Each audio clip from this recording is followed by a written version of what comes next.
السلام علیکم، میں ہوں نادر حسین نادر اور آپ دیکھ رہے ہیں اپنا favourite channel full light with Nadir Hussain Nadir. ناظرین، آج 2 جون ہے اور یہ دن ہے اداکار ننا کی 38ویں برسی کا۔ ننا کی اچانک ہونے والی موت کے بارے میں ہوش ربا انکشافات پر مبنی یہ ویڈیو آپ کی خدمت میں لے کر حاضر ہوں، لیکن اس سے پہلے آپ کو یہ بتاتا چلوں کہ میں جب بھی کسی فنکار کی برسی پر اس کی موت کے بارے میں کوئی بھی ویڈیو بناتا ہوں تو میرے دیکھنے والوں کی جانب سے مجھے کبھی بھی بہت اچھا رسپانس نہیں ملا، جس پر مجھے ہمیشہ افسوس ہوتا ہے۔ اس کے باوجود میں آج پھر ایک ایسا پروگرام لے کر آیا ہوں جو آپ کی معلومات میں اضافے کا باعث بنے گا اور ایک بڑے اداکار، ایک بہت اچھے انسان کو خراج عقیدت بھی پیش ہوگا۔ آگے بڑھنے سے پہلے آپ سے گزارش ہے کہ میرے چینل کو سبسکرائب کرتے ہوئے ساتھ بنے بیل آئیکن کے نشان کو ضرور کلک کر دیں تاکہ آپ کا اور ہمارا ساتھ مستقل بنا رہے۔ B B C news Urdu کے صحافی طاہر سرور میر کی چشم کشا رپورٹ اور دہلا دینے والے انکشافات پر مبنی یہ پروگرام آپ کے لیے خصوصی طور پر تیار کیا ہے۔ ننا کی موت خودکشی تھی یا قتل، اس بارے میں بہت سی باتیں ایسی ہیں جو آج تک آپ کے علم میں نہیں ہوں گی۔ ڈرائنگ روم میں اپنے وقت کے مشہور فلمی اداکار اور کامیڈین کی لاش پڑی تھی اور ان کے جسم سے نکلنے والا خون ایک چھوٹے تالاب کی شکل اختیار کر چکا تھا۔ مردہ جسم کے ساتھ ہی ایک 2 نالی بندوق پڑی تھی اور کچھ ہی فاصلے پر ایک خط جس میں لکھا تھا کہ میں اپنی مرضی سے خودکشی کر رہا ہوں، لہٰذا میری موت کا ذمہ دار کسی دوسرے شخص کو نہ ٹھہرایا جائے۔ رفیع خاور المعروف ننا کو دنیا سے گئے برسوں بیت چکے ہیں، لیکن ان کی پراسرار موت کا معمہ آج تک حل نہیں ہوا۔ پولیس نے ان کی موت کو خودکشی قرار دیتے ہوئے اس کیس کی فائل بند کر دی تھی، مگر ان کے بہت سے ساتھی آج بھی اس موت کو خودکشی ماننے کو تیار نہیں ہیں۔ ننا کی زندگی کی ابتدا خوشیوں، کامیابیوں اور کہکہوں سے لبریز تھی، لیکن ان کا انجام انتہائی دل خراش تھا۔ پولیس ریکارڈ کے مطابق ننا نے 2 نالی بندوق اپنے منہ میں رکھ کر گولی چلائی، جس سے ان کی کھوپڑی اڑ گئی اور عقب میں موجود دیوار خون سے لت پت تھی۔ جس رات ننا کی موت واقع ہوئی اس رات انہوں نے اپنے دوست علی اعجاز کو فون بھی کیا تھا۔ علی اعجاز نے اپنی زندگی میں ہی بتایا تھا کہ ننا اپنے آخری ایام میں انتہائی ڈپریشن کا شکار تھے۔ انہوں نے ایک عرصے سے شراب نوشی اپنی عادت بنا لی تھی اور اس رات بھی وہ نشے کی حالت میں ہی تھے۔ ان کے ساتھی اداکار اور فلمی دنیا سے وابستہ شخصیات بتاتی ہیں کہ ننا نے زندگی کی آخری رات اداکارہ ناز علی کے ہاں گزاری، جہاں ایک برتھ ڈے پارٹی کا اہتمام کیا تھا۔ وہ آدھی رات کے بعد اپنے گھر واپس لوٹے اور صبح ڈرائنگ روم میں مردہ پائے گئے۔ اپنے عروج کے دور میں ننا نے اپنی ساتھی اداکارہ ناز علی سے عشق کیا اور یہ بات بھی مشہور ہوئی کہ دونوں شادی کر چکے ہیں، تاہم ناز علی نے یہ دعویٰ کیا تھا کہ ان دونوں کے مابین دوستی ضرور تھی لیکن انہوں نے شادی نہیں کی تھی۔ ننا کے اہل خانہ، ان کی پہلی بیوی اور بیوی کے بھائیوں کو ننے اور ناز علی کے تعلقات پر شدید اعتراض تھا اور اس عشق کا چرچا نگار خانوں میں زبان زد عام تھا۔ ننا نے اپنے فلمی کیریئر کا آغاز 1969 میں کیا، ساتھ ساتھ وہ ٹیلی ویژن پر بھی اپنی صلاحیتوں کے جوہر دکھاتے رہے۔ 1976 میں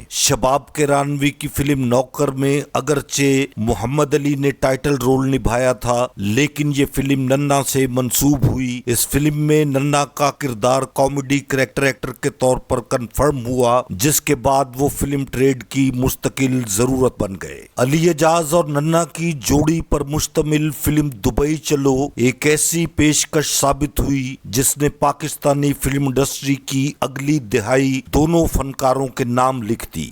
ننا اور علی اعجاز کا دور شروع ہوا۔ دبئی چلو بنانے کا پس منظر یہ ہے کہ گرمیوں کے موسم میں سلطان راہی چھٹیاں گزارنے کے لیے امریکہ اپنے بچوں کے پاس چلے جایا کرتے تھے اور ان کی امریکہ روانگی کے بعد 2 سے 3 ماہ کے لیے نگار خانوں میں تالے پڑ جایا کرتے تھے۔ ہدایت کار حیدر چودھری نے فلم نگر کی اس قحط الرجالی سے نمٹنے کے لیے ننا اور علی اعجاز کی جوڑی کو آزمایا۔ دونوں کے ساتھ اداکارہ ممتاز اور دردانہ رحمان کو ہیروئنوں کے طور پر کاسٹ کر کے چھوٹے بجٹ کا پروجیکٹ سپر ہٹ کروایا اور فلم انڈسٹری کا ٹرینڈ چینج کر دیا۔ اس زمانے میں سلطان راہی اور مصطفیٰ قریشی کی جوڑی کے بغیر فلم بنانے کا تصور ایسے ہی تھا جیسے کسی بڑے سیاستدان کے بغیر پارلیمنٹ نامکمل رہتی ہے۔ دبئی چلو پلاٹینم جوبلی ہوئی تو فلم نگر پر سلطان راہی کی سلطانی بھی ختم ہوئی اور ننا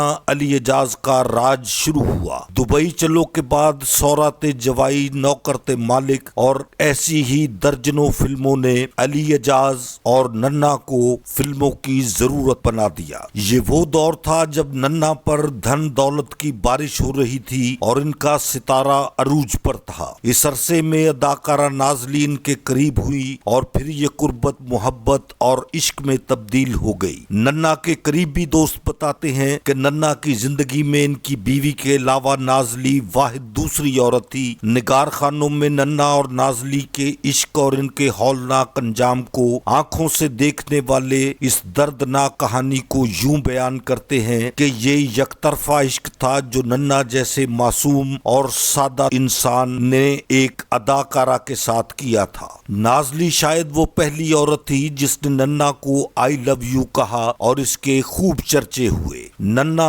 اور نازلی کی یہ قربت ننا کی پہلی بیوی اور ان کے برادران نسبتی کو بہت زیادہ کھٹکتی تھی، مگر جلد ہی ننا اصرار کر کے فلموں میں اپنے ساتھ نازلی کو کاسٹ بھی کروانے لگے۔ ماضی کی معروف اداکارہ دردانہ رحمان بتاتی ہیں کہ ننا بہت ہی شاندار فنکار تھے۔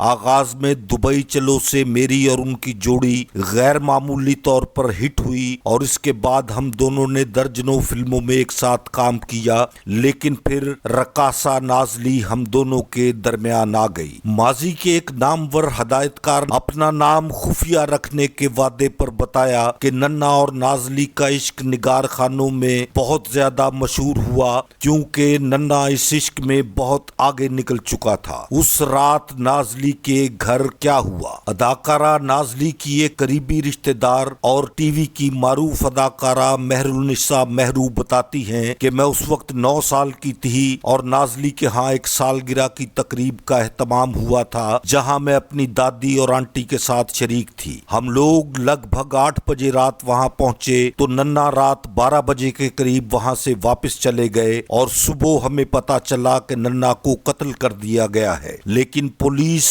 اور میڈیا اسے خودکشی قرار دیتے رہے۔ ننا کی موت کے بعد فلمی سطح پر نازلی کو سوشل بائیکاٹ جیسی صورتحال کا سامنا رہا اور آہستہ آہستہ وہ فلمی دنیا سے دور ہوتی چلی گئی۔ یہاں ایک اور بات بھی میں آپ کو بتاتا چلوں کہ اداکارہ نازلی نے اپنے اور ننا کے عشق کی نشانی کو ایک قریبی ہسپتال میں اس دنیا میں آنے سے پہلے ہی موت کے گھاٹ بھی اتروا دیا تھا۔ اس واقعے کے برسوں بعد بھی جب نازلی سے فون پر ننا کا ذکر کیا گیا تو وہ غمگین ہو گئی اور اس نے صرف اتنا ہی کہا کہ ننا نہ صرف ایک بہترین اداکار تھے بلکہ ایک عالی ظرف انسان بھی تھے۔ نازلی نے اپنی کامیابی کا کریڈٹ ننا کو دیتے ہوئے کہا کہ انہوں نے بہت سے لوگوں کا کیریئر بنایا جن میں بھی شامل ہوں۔ فلم انڈسٹری کے جوبلی ہدایت کار بتاتے ہیں کہ ننا نے ڈپریشن سے فرار کے لیے کثرت سے شراب نوشی کا سہارا لیا جس سے اسے مزید ذہنی اور جسمانی پیچیدگیوں کا سامنا کرنا پڑا۔